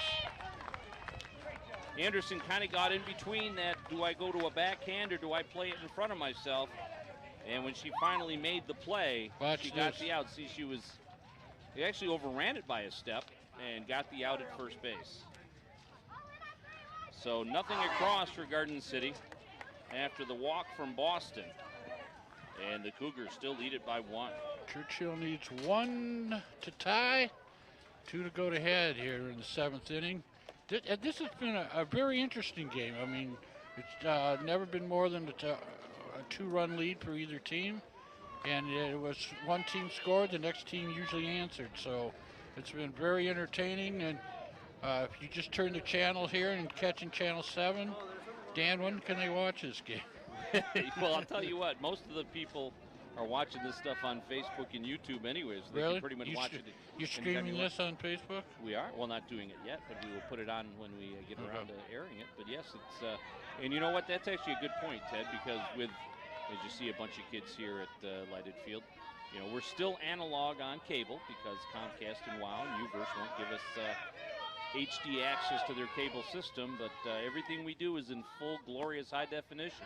You can see it on our YouTube channel, which is GCTV HD or go to the City of Garden City's Facebook page and watch this in all of its glory and high definition. Here's the rock in the pitch. There's a ground ball, third. It hit the base.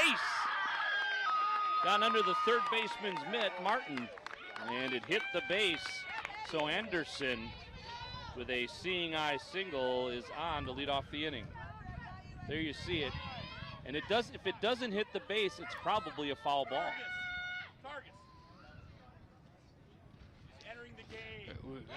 I'm an old coach here, and I looked at there, and what you saw there was the difference between a freshman and a senior. Martin, the ball hit the base, and it bewildered her. She had a look like what find it. Yeah, she couldn't find it, but Billings, aggressive. You know, she knew where that ball was going. So we're going to get a runner at first base. So Targos will come back and run again. She's run one other time today for Anderson. And Anderson, the second baseman, will go sit down. So a little speed on the bases for Vinitsky. That'll bring up Brooke Hansen, the senior, who's committed to Schoolcraft College. She squares the bunt, pulls back, and looks at a strike. Schoolcraft's men's team was playing over at the old Tiger Stadium last week. I saw that. I haven't seen a game there yet, but you see this one is ripped through the hole at second base for a base hit. Right fielder gets it in a hurry, and Churchill with back-to-back singles and runners on first and second, and Barry Patterson.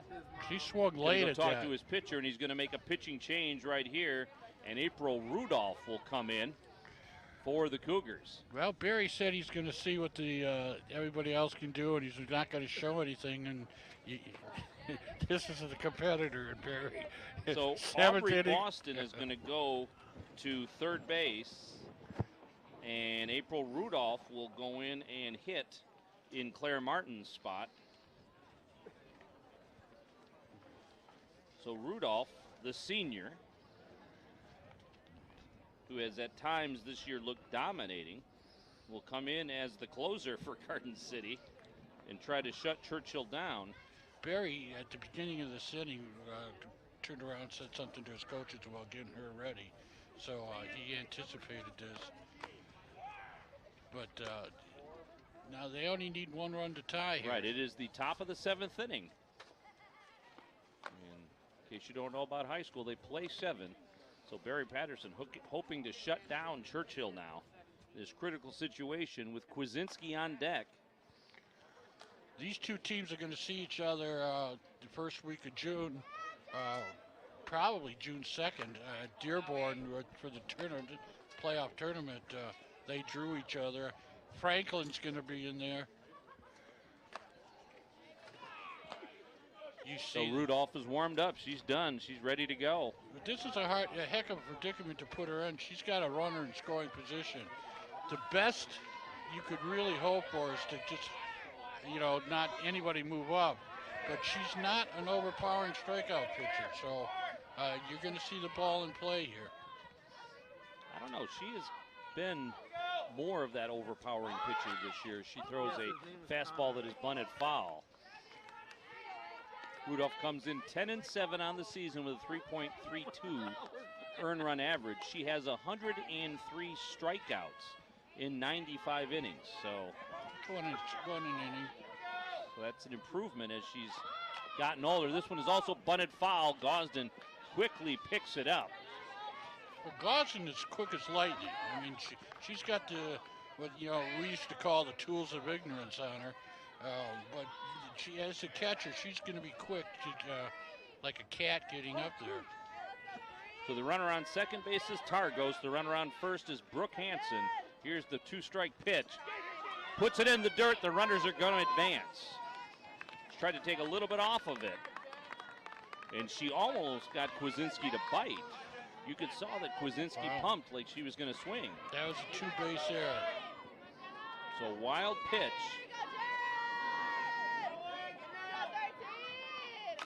There's a ground ball to second base. The run will score. This game is tied as the Cougars get one out. So Targos scores. Wild pitch was very, very, very big in this thing here. Hansen advances. If it's the runners are still in that forced position, you might see a play at second base.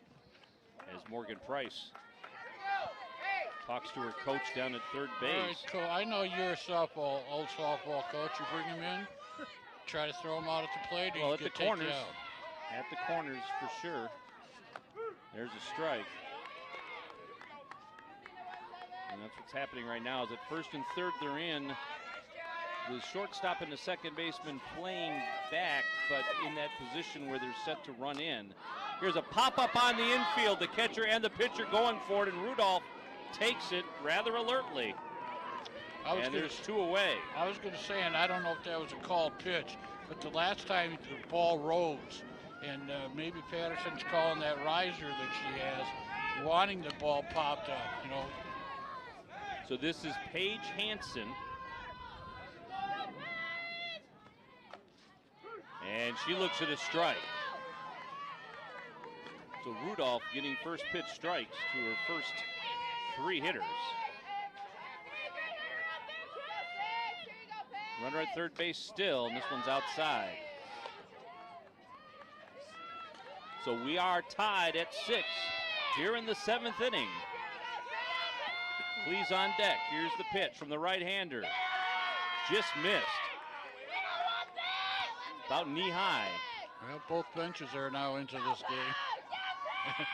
From a exhibition game, this is turning into a real game. Here is a looper hit into center field for a base hit. That will score the go-ahead run. Hansen will score as Paige Hansen with the RBI single.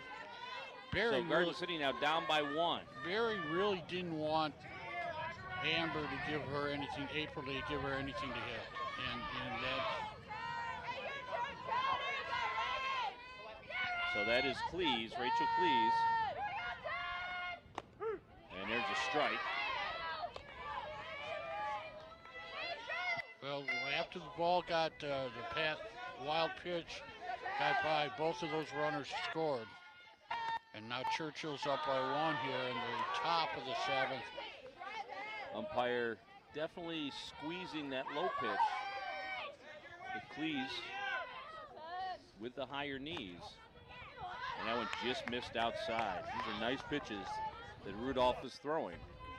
But the umpire's been pretty consistent throughout the game and not giving that low pitch very much. Here's the rock and the pitch. There's a ground ball through the hole at shortstop. And Churchill not done yet. They've got runners on first and second with 2 out.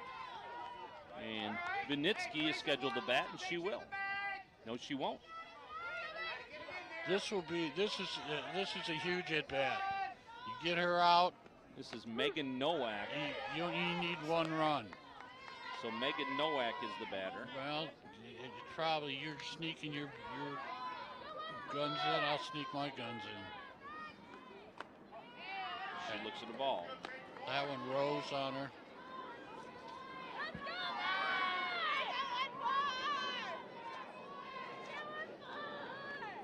That one's in the dirt. Nice play by Gauzen to keep it in front of her.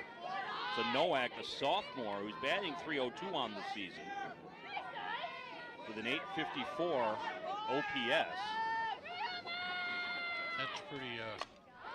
Popped up out of play. When did you turn analyticals there with the? When Churchill started giving me really nice stats. Oh, I thought maybe you actually read that book. Here's the pitch. This one is fouled out of play. I'll tell you what, it has taken a lot of fun out of baseball. Oh, yeah. All the shifting. Well, how about the Tigers the other day with the runner at second? Third baseman's playing shortstop. The guy just kind of trotted over to third. That was a little too much shifting. So the runner on second base is Paige Hansen. Runner at first is Cleese. Here's the rock and the pitch from Rudolph. This one is hit over the second baseman's head for a base hit. This is going to score another run. Paige Hansen scores. Going into third base is Cleese. Checking in at first base is the sophomore Nowak. And they needed 2 to go ahead. They've scored 3 so far. That was a huge run. That makes it a 2-run lead going into the bottom. And now the runner at setting at third has to stay there. Garden City cannot afford to let that run in. So Julie Coling, check that. Mackenzie Brown is the batter. She was not a starter. 8-6, Churchill on top. Garden City came into this up by a run. That one is fouled off. Barry Patterson went to his closer. And 3 runs have scored. The rock and the pitch. Nice pitch. And they'll let the runner advance to second base with defensive indifference. Barry's not happy with the way the calls have been. Last few calls, he won't say it too loud. This one is through the hole at second base. Another run will score. Nowak goes to second. Throw comes all the way through to the plate. 3-run lead.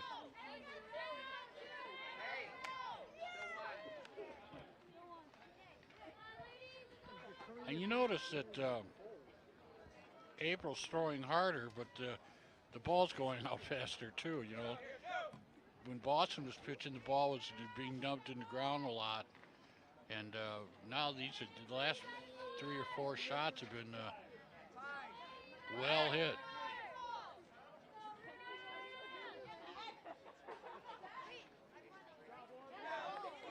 So we've got a runner coming in at first base.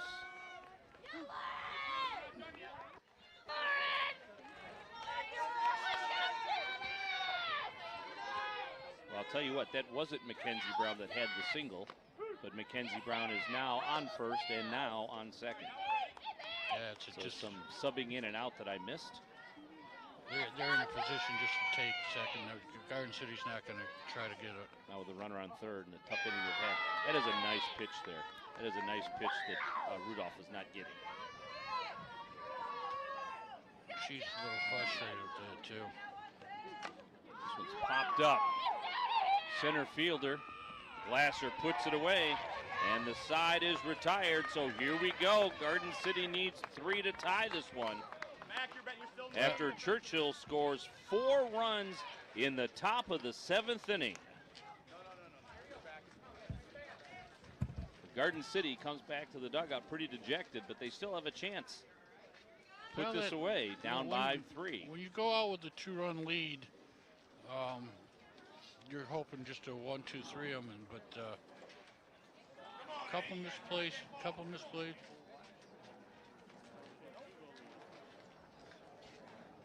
So it's Rudolph, Gosden, and Condash. So there's definitely some offense there for Garden City. And that's the offense at the bottom of the order. So, I mean, if we can get a couple of those runners on and then bring the top of the order in, but we definitely need 1 runner to get the leadoff batter back on, and we need 2 runners to get but we need 2 runners just to set up the tying run. So Rudolph batting .477 on the season with 22 RBIs. She will bat for the first time in this game.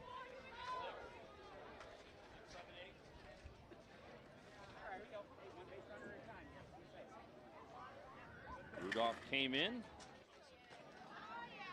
to relieve Boston. And I think what you mentioned it, and Barry was mumbling about it.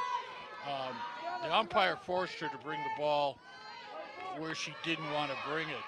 She wasn't getting the calls she wanted, and when you don't get the calls you want, and you got to give in to the home plate umpire, you're going to get hit. And the balls were, I mean, borderline. I mean, I'm being honest with you, but she wasn't getting the call. It was like the difference between, you know, like Maddox used to get a 19-inch plate, you know. You can get to the Hall of Fame if you get 2 more inches on the plate. That one's down low. Now, I would see a strike. We need runners. And she looks at a strike there. There's no such thing as a 3-run home, 3-run home run if you're leading off. You know, get on base. She rips one through the box for a base hit and a hard hit single for Rudolph. So Rudolph does her job.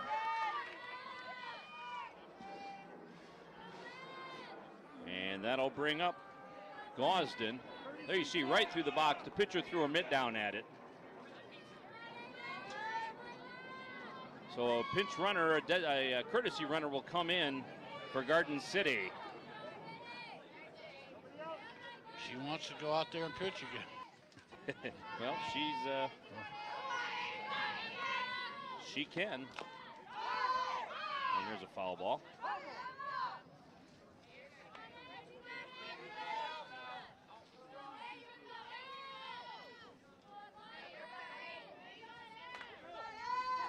Cougars trail by 3 here in the 7th. Here's one hit down the right field line, but it is foul and out of play.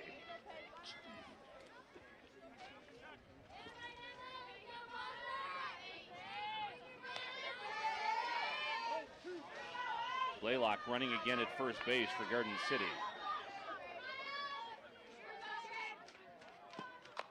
This one is pop foul behind home plate. The catcher goes after it, but out of her reach.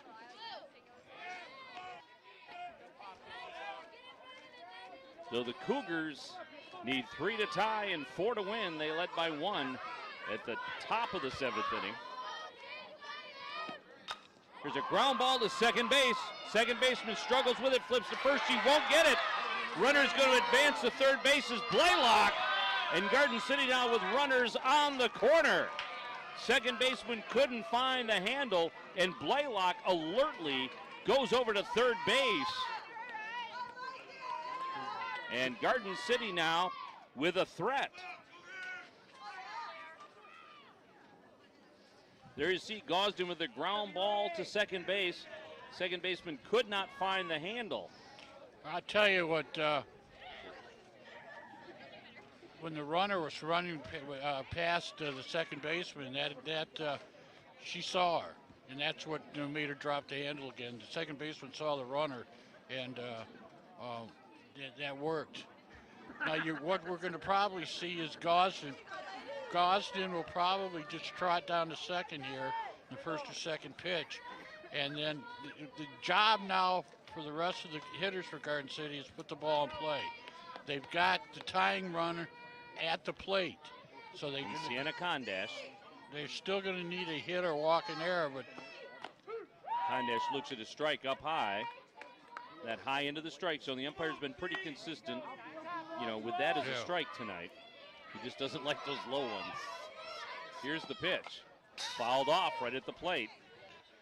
Well, I always thought, having umpired a few years myself, if you got an umpire walks on the field with a beer gut, throw it up high because you ain't going to get nothing low.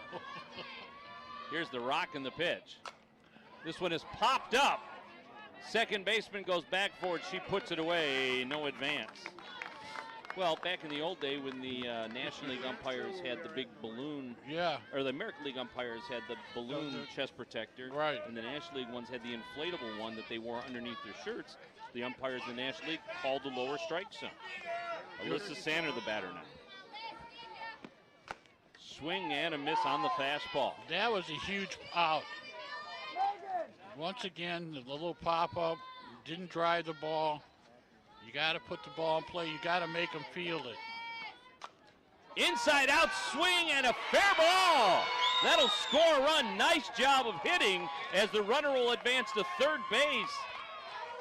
So Sander with the inside out swing gets the run batted in. That's huge. The runner at third doesn't mean anything right now.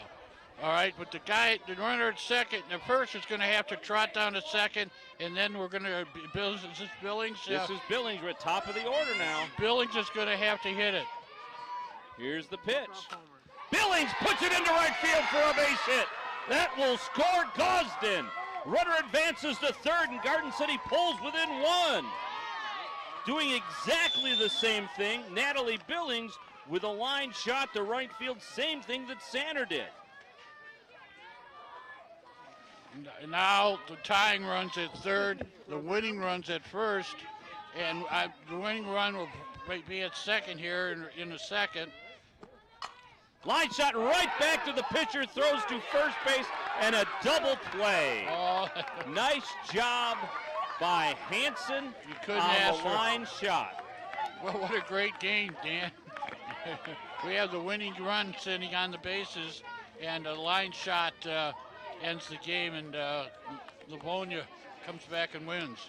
A big win for the Chargers here today against Garden City. A nice effort by Garden City in this one to battle their way back, score 2 runs in the bottom of the 7th after giving up 4 runs in the top of the 7th, and Garden City falls to the Chargers by 1 run. Wow, what a game. Well, Dan, I think everybody accomplished what they wanted other than the Garden City win. We made another blow at ALS, and our buddy Bob Bako, I'm sure he was over here in center field watching it. And then we showed off the gem of Garden City girls softball, this field. Remember, if you want to help out, find Barry or Dan or somebody and flip them a nickel or 2. And then I think both coaches saw and got their team to get some kinks out. Tournaments in 3 weeks. Both teams are going to face each other, and you saw what a good game it's going to be. So three goals tonight, and I think they made them all. All right, well, Ted Forney, I want to thank you very much for spending some time with me here at Lighted Field. My thanks to our entire volunteer crew here at OmniDish Television and GCTV for tonight's production. Again, the final score, Churchill 9, the Cougars 8. Thanks for watching, and good night, everybody.